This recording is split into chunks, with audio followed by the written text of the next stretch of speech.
Hello and welcome to Weather and Wine, the video podcast where we're going to be addressing risk. Risk is a pressing topic that we do not want to think too much about, and therefore we do not talk about it enough. And that's just what we're going to do in this video podcast. We're going to start this with a foundation of 4 macro trends that we as a company see, and that is trade, technology, weather and workforce, and you're going to see how interlinked these factors are. My name is Karl Roquet, and in today's episode I'm joined by Olof Gränström. Olof Gränström, political scientist, historian and business economist who has worked closely with the Gapminder Foundation, emphasizes the importance of making decisions grounded in reality and facts rather than assumptions. Olof, how do you see opportunities and risk? How do you see that the society actually treats opportunities linked to risk? Do we do that in a sufficient manner? I think, as you said, we don't really like talking about the risks, and we're certainly not like talking to the risks that are complex and quite abstract, like climate. We can talk about climate. We can talk about how we're going to handle that. If we're going to buy an electric car, if I'm going to have sun panels on my roof, we can talk about that. But handling the large changes in our society that is caused by climate change, that we don't like talking about. We don't like talking about the demographic shifts in society, that the median age is rising in almost all countries, especially in Western and Eastern Europe, and how is that going to affect the labor market and finding the right man or woman for the job. That is something that we don't like to talk about. When we're talking about risk, we like to talk about something that is here right now that we can solve, not the things that we need to talk about and work with for the coming 15 years. So we don't like the abstract and complex risks, but we like to talk about opportunities. And how should companies and societies and governments even rethink this concept? Because if I hear you correctly, we are not talking and thinking enough about it, but isn't it inevitable that we will be facing risks and these opportunities of the world tomorrow? And how can we bring it up to the table more to make it more relevant and address these issues in a more pragmatic or proactive way? I think that one thing is that we are not built to handle the risks that we are facing today. We are built for a life as a hunter-gatherer, basically. We are built to handle risks like, oh, it's bad weather. How should I handle it? How should I stay warm? How should I eat that plant or not? Is that animal dangerous? Are you a dangerous person that will hurt me? Those are the risks that we are built to handle. Now we are handling completely different risks. And an organization today, especially a large company, need to address those risks like climate change. Climate change is not direct. Climate change is slow and inevitable. And we need to see past what's happening here and now. And one interesting example, I think, is the fires in California at the moment. They are going on. It's hurting us. We are seeing it on the news. And I'm from Sweden. You can hear it on how I speak English. But we have mostly reported about how much this cost and which Swedish celebrities that were forced to move from their home.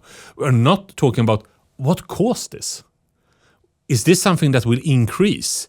And what is the potential harm for the global economic system from changed weather? That is something that we should focus on, but we are focusing on the celebrities because that is something that is relatable and easy to understand. If I read it correctly, it's about the human's inability to actually deal with complexity.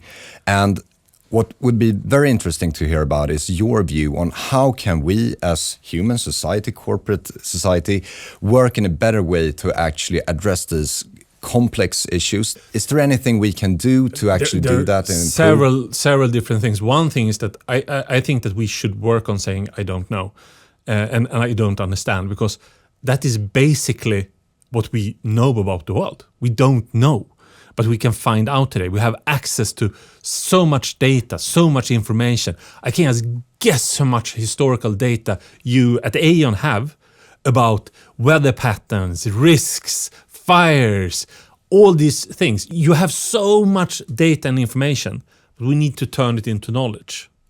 And that is both something that we need to work on as individuals. We need to be better at accepting that we are actually hunter-gatherers. That when my brain say, oh, these fires are bad, this celebrity had to move, I should decide, okay, that doesn't really affect me.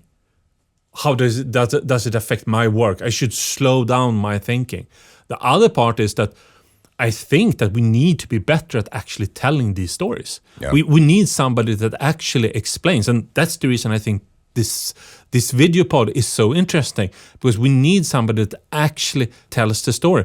What are the real risks from the changing weather patterns? It's not that celebrities has to move. It can happen to me, actually. It can happen to me, but it will, even if it doesn't happen to me, it can affect me. It was running along with the example of the wildfires in California. They are horrible.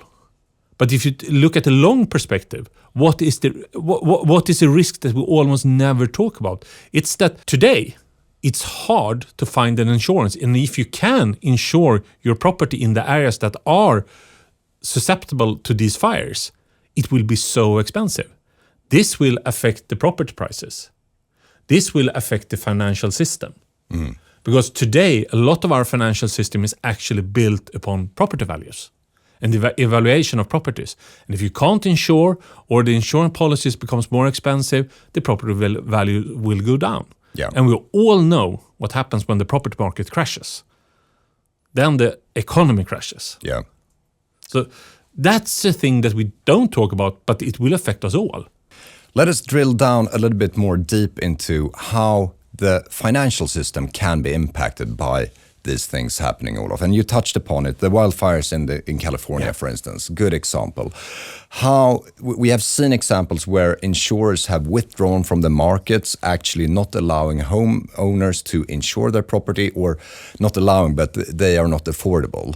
And in essence, not allowing people to insure their homes in a proper way. And what is important to remember, it's not because the insurers are evil and don't want to enforce. It's because the risk is increasing because weather is changing. Exactly. And how we can take a more holistic approach to risk, actually. Economist actually released a report on the future of insurance with some doomsday estimates for 2040 that the insurance market, if not following the weather patterns and actually the whole economic society and technology development, actually, if we are not working together, there's a big risk of the insurance industry becoming moot, and there will be more individualistic patterns of actually buying and allowing for insurance. But there's an interesting part that you touch upon, the impact and the importance of insurance, actually. It sounds a little bit dull to talk about risk and insurance, as you started with, but also to be able to take a loan, to get collateral, you have to make sure that it's insured. And that is one of the fundamentals of the economic environment, actually, in the I would say economy. It's one of the fundamentals of the economic system. Yeah. And it needs to work as it is today. And there is also a misconception. I don't know. Do you know how big the global insurance market is? No. It's actually $8.3 trillion.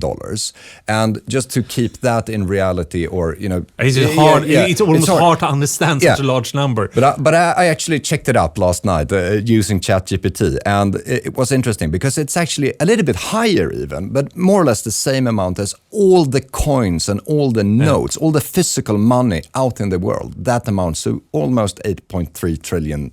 So it's a unspoken truth that people are not aware of how big part of the global economy actually this is, and how much is impacted by the four global trends that we are talking about. It's trade, technology, weather, and workforce. And if we can get these four metrics to be more aligned and discuss them in a broader context, I think we're actually on our way to solve for tomorrow's issues when it comes to insurance. And we have evolved so many times, and our economic system have evolved so many times.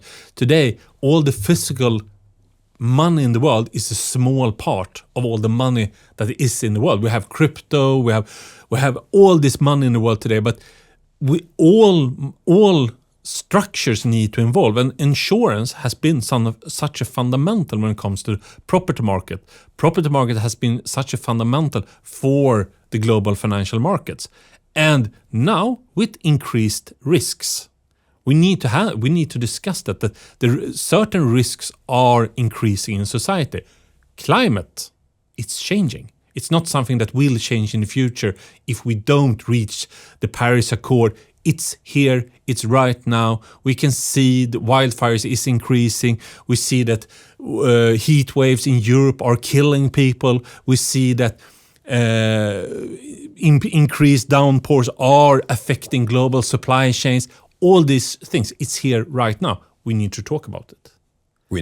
Yep. We need to address it, because otherwise, if we live in a world where we address risk as it was 30 years ago or 20 years ago, then the insurance market is in risk of becoming moot in 20, 30 years, I would say. Yeah. And then it will drag the financial markets down with it if they don't evolve.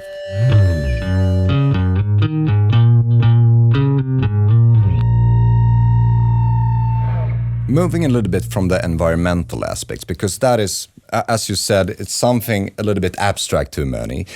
What I think it's interesting from an opportunity and risk, discussing that is actually what we can do, how we can contribute. And that brings me to the next topic, actually, the psychology. And for instance, we as human, urbanization, how has that impacted our way of thinking, looking at risk and opportunities, and how we work with this?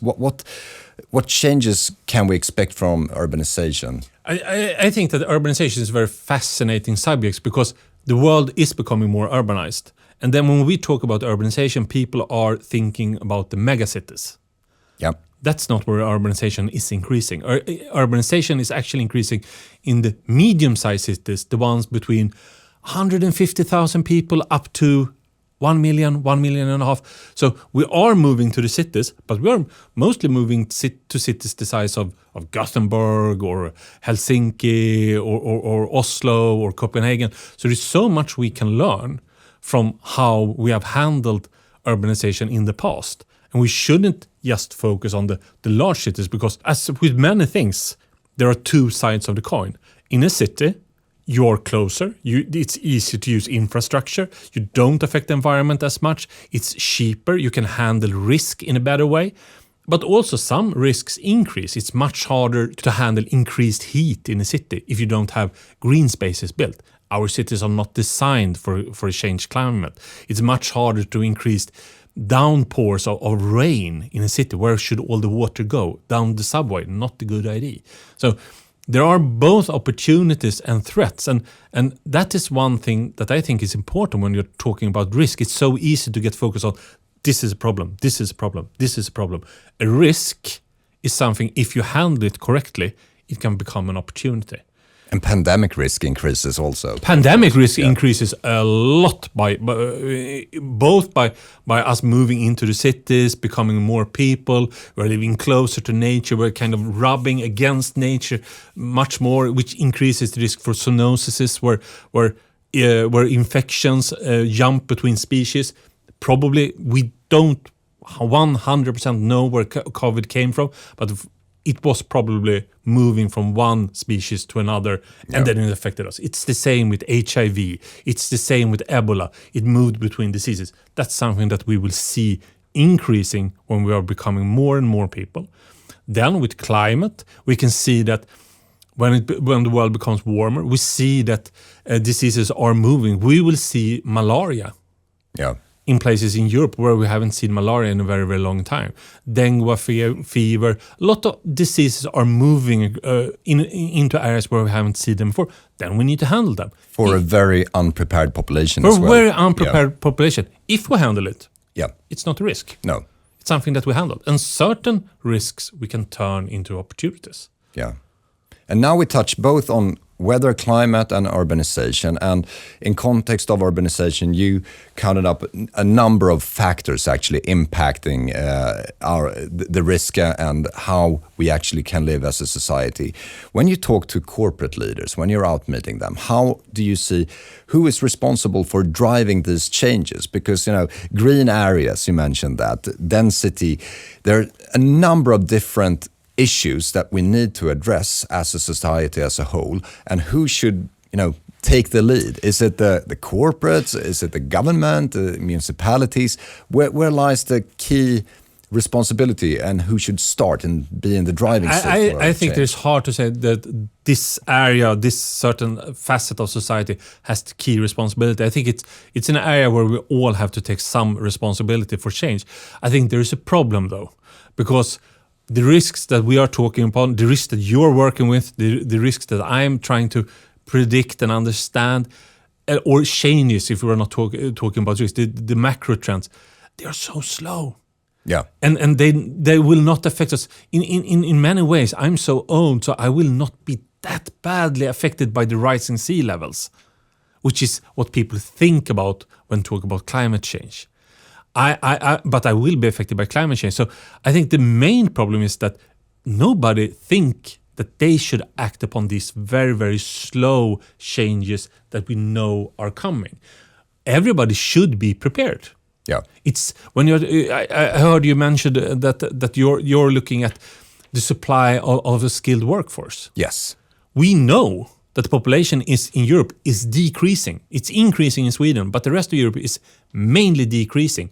We know that the pool of workforce is decreasing. Yeah, in almost the entire world because people are getting older. This is something we know right here and right now. How many are acting upon that this will be one of the major changes to our society? So this is a little bit of a call to action, actually, getting a sense of urgency about tomorrow's problems that we actually already see the signs of. And look at this as a chain reaction where we actually have seen the start of the chain, how it develops, and to follow that out and not be too short-minded. 100%. I think that we need a sense of urgency for these slow changes of society that causes risks that we need to handle. We need to handle climate change. We need to handle the demographic shifts. We need to handle how are we treating the new technologies that we are developing, cybersecurity, the increased use of electricity with generative AI. How are we handling that? We can't wait. Yeah. The time for slow trial and error as we humans are handling risks and opportunities. I think that in today's society, we have the information, we have the facts, we just need to act upon it, turn it into knowledge, and start acting upon it. And then perhaps we need more of a sense of urgency when it comes to these huge changes. Yeah. Going back to my initial question, who should actually take the lead then? This? I try to avoid that question because it's a hard question and I have to move away. I try to, when I talk, I try to mainly base it on what I actually know. Now we're moving into the field of what I think and believe. And I think in many ways that the large corporation of the world needs to take the lead here. Yeah. Because they are global in a way that countries are not. And I think that if the financial sector can take a lead, if insurers can take a lead, if you can transform your business so we actually can continue to insure, for example, properties, that's important. If the financial sector can evolve so we have a way of internalizing external costs. We see that there are costs in relation to climate, in relation to cyber, in relation to so many things. We just need to internalize them, and then we need to take those risks into account. We can't just take the immediate business risks into consideration. We also need to take the long-term risks when we are looking at how the loan industry, the bond industry, the PE industry. So I think that my hope is that the financial sector will take a lead here. Yeah. Because face it, money rules the world. In essence, it is a joint responsibility. It's a joint responsibility. It's about what we're trying to do within this podcast, actually raise awareness amongst, a broader group of people that they are a part of a larger change, actually. And then, of course, it's important, to going back to your initial question, that the political system actually sets some kinds of frameworks. Yeah. I think the EU taxonomy, it's not perfect. No. It's a start. Yeah. It's a start of actually setting a cost for environmental costs. Done is better than perfect. Yeah. And we have to start somewhere. Yeah, and say we can't wait until we have the perfect information about everything. So I think that businesses have an opportunity to in some kind take the lead here, because they are in many ways used to handling risks and not seeing it as just a problem. Yeah. They can also see it as an opportunity. And also for business leaders to not, we cannot avoid the responsibility as business leaders for tomorrow's risks and opportunities. Because we were talking about your car breaking down the other day. Yeah. And the basis of insurance is actually that it should be accident or sudden and unpredictable. Yeah. And that, sorry for hanging you out here. No, but it's not your a car problem. was old. It So was very old. it was not unpredictable that it actually would break, but it happened suddenly. And for me as a business leader, I cannot have that as an excuse for tomorrow's risk that, they were unpredicted. No, they weren't. So I think that's the joint responsibility of us as a society, and also corporate leaders need to take lead in actually be aware of what risks are out there and start to mitigate them already now. Yeah, exactly. And not shy away and not wait until, don't wait until the car breaks down. No. Don't wait until the fires start. Start handling them now, here and now. Then it's not that big of a problem. The smoke is already there. Yeah, the smoke is already there. And it's the same when it comes to talent supply. Yeah. We know that this will be a bigger problem in the future. It's a problem today. We know it will be a bigger problem in 10 years. We should act upon it right now. We have the data. Yeah. So we can act upon it, but we need to make it more urgent.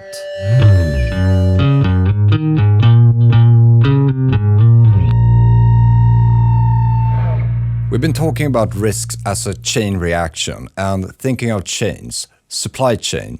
How will tomorrow's risk impact the supply chain? We're talking trade, technology, we're talking about weather risks.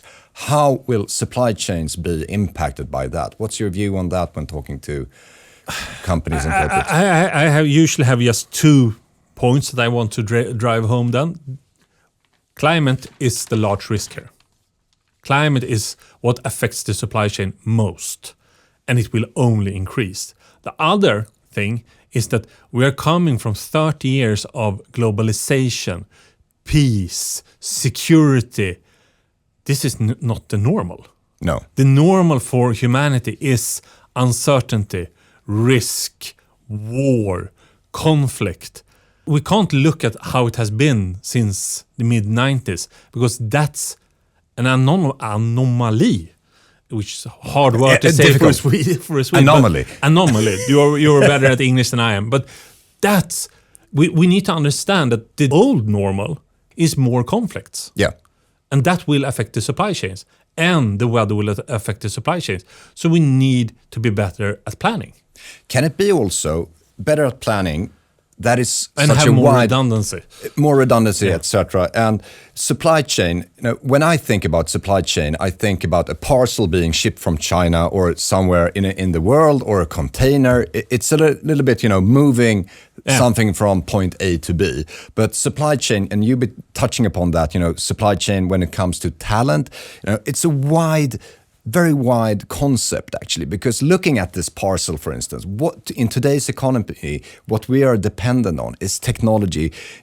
All the information about this parcel sending out, we should have the right people lifting it, or machines. It's such a wide, it's not isolated to one thing moving. Do you think that we grasp the complexity of the supply chain issues in the right manner? No, when we're talking about trade, I still think that people see one ship sailing with the cargo and then offloading cargo and selling it. Yeah. And if something happens on the way, that's a supply chain breach. That's a supply chain issue. We see this this huge ship stuck in the Suez Canal or something. That's a problem for that specific ship. Yeah. I usually say that one of the most important innovations of the 90s, it was really not in the 90s, I think it was in the 70s, was the barcode. Yep. When we start using the barcode, that made the supply chains of today possible, because we have an identity for everything that we ship, and we can track everything, and then we can start to create these complex supply chains around the world today, that one ship is loaded with so many different weird things. Yeah. And we have control over everything, or the machines have control over everything. So I don't think that we can grasp, and I don't think we can grasp how vulnerable these supply chains are. We're being more and more reliant on technology and AI. With that, how will that impact tomorrow's supply chain thinking and the work environment? The interesting thing is that the supply chains and the shipping industry today and transportation industry is one of the big emitters. Yep. I think that using AI to plan the supply chains, to replace us humans in planning, will reduce the emissions. Using AI will also increase the need for cybersecurity. Yeah. Because these systems will become more and more integrated and therefore more and more vulnerable. So then we solve one problem using technology, making them more efficient, making them faster, making them cause less emissions. But the more dependent we become on the digital system, everything being interconnected, the Internet of Things, the more open we are for cyber risks. Yeah. So that's usually how the world works. That we solve something, we create a new problem. We solve something, we create a new problem. We have a problem, we use that to create a new opportunity, and that opportunity causes a new problem. We're really never done. Is there a golden nugget or one single solution, do you think, for tomorrow's warehousing, how we actually treat supply chain? Do you see that we are going on one route going forward? We love finding the one route because it makes the world easier to understand. And we had one route for the last 30 years. Exactly. China is the one-stop shop for everything. Yep. Everything we need, we buy it from China. Yeah. And I think that what's happening now, we are leaving that route. So we are diversifying our supply chains away from China, not because we don't want to trade with the Chinese, but we might be more inexpensive in other areas. We might need raw materials from another area.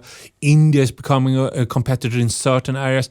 And also, when the wages in China are increasing, sometimes it's cheaper to produce it here in Europe or United States. So I think that what we're seeing is we're moving away from the one-stop shop for everything to a more diversified, which is in some way more robust. Yep.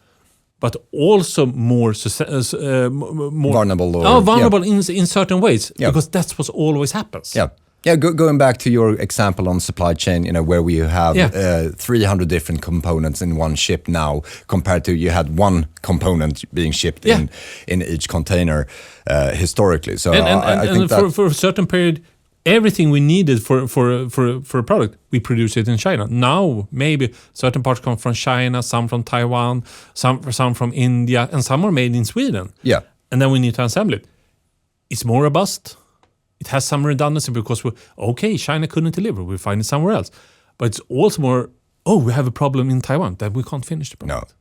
And looking at those problems that you just discussed, is that from my perspective, it looks like we are reacting a lot. Semiconductors, they cannot come from one single source. We need to have more. But they are coming from one single source. But I think the roots and they're trying to build. They're trying to, but it takes time. And how can companies and governments, everyone, and society, and you and me as individuals, how can we start to rewire without putting a chip into ourselves necessarily, but how can we rewind ourselves to actually meet the I think that we need to understand that we are hardwired for life as a hunter-gatherer. In an evolution where nothing has happened the last 12,000 years. No. Certainly not the last 300 years.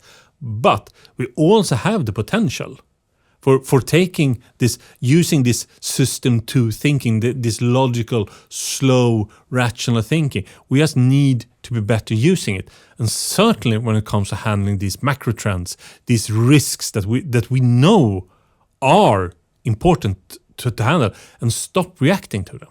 Because when it's in our face, we're very good at handling them.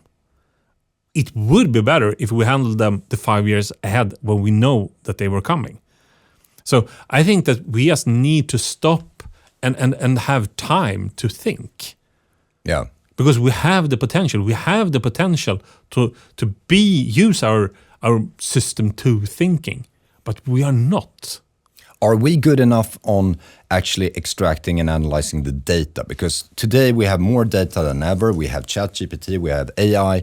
We have the potential to see the truth, or the alternative truth at least.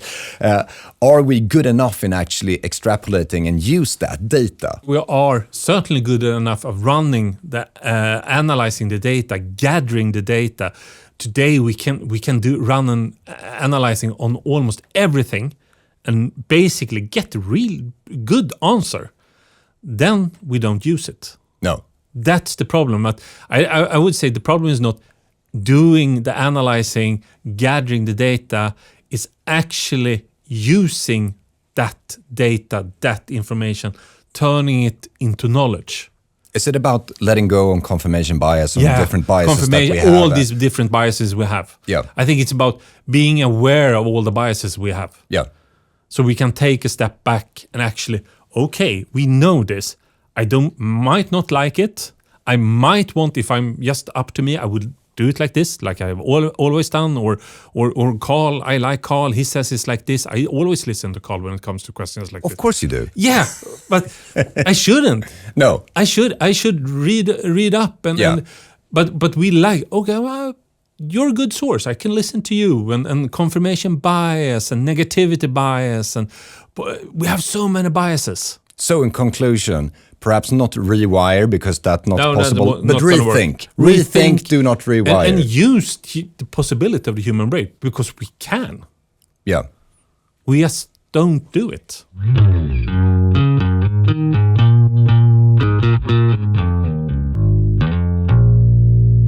Increase in the temperature, going into talent. How is demographics impacting talent supply going forward? I'm going to say something that I don't think a lot of people listening want to hear. I think we will have to work until we are older.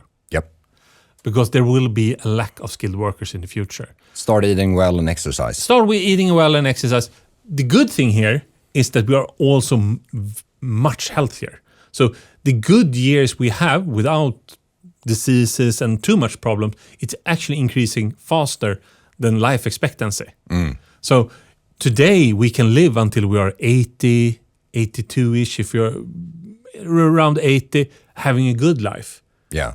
So then you will have a lot of, if we are not increasing the retirement age, people will have a lot of years to just be consumers.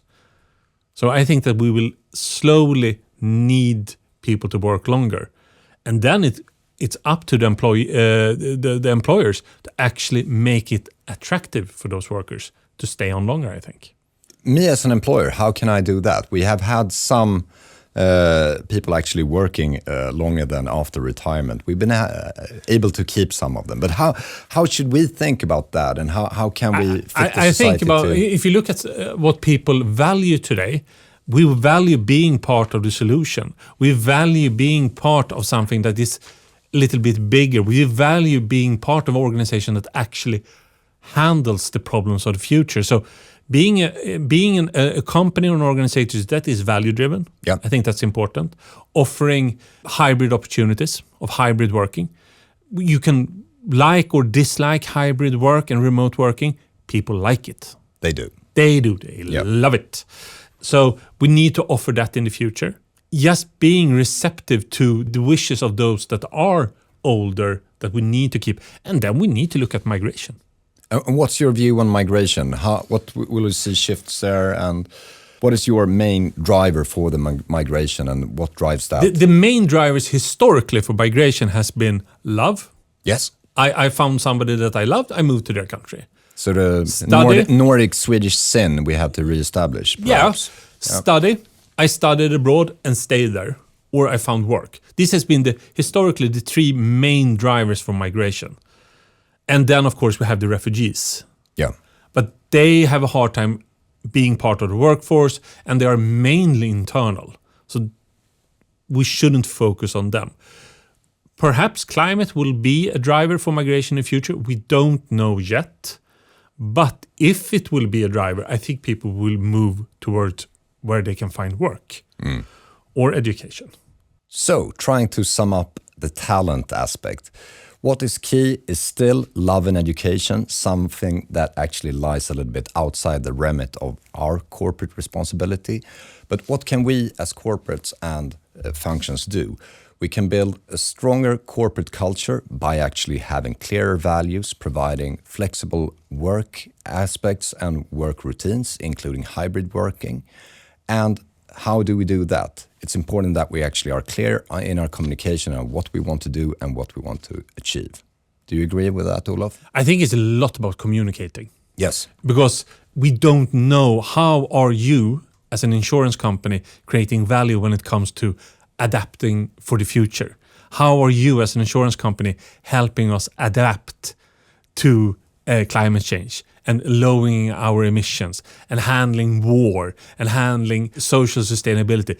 People, insurance company, I don't know what you're doing, so I'm not seeing you as an option. I think it's a lot about actually communicating the value different kinds of sectors actually create. Because today, people want to be a part of that. That's not a Swedish or Nordic driver. It's the whole of Europe. People want to work at somewhere where you actually deliver some value. But then you have to communicate how we deliver that value.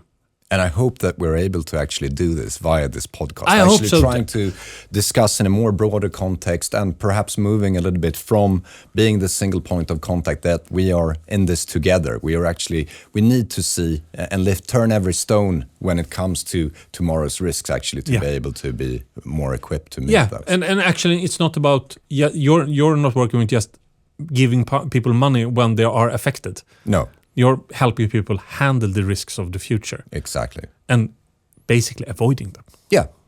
Thank you so much for this conversation, Olof. It's been so interesting to listen to you and get your perspective on all these topics that we've been discussing. Thank you for having me.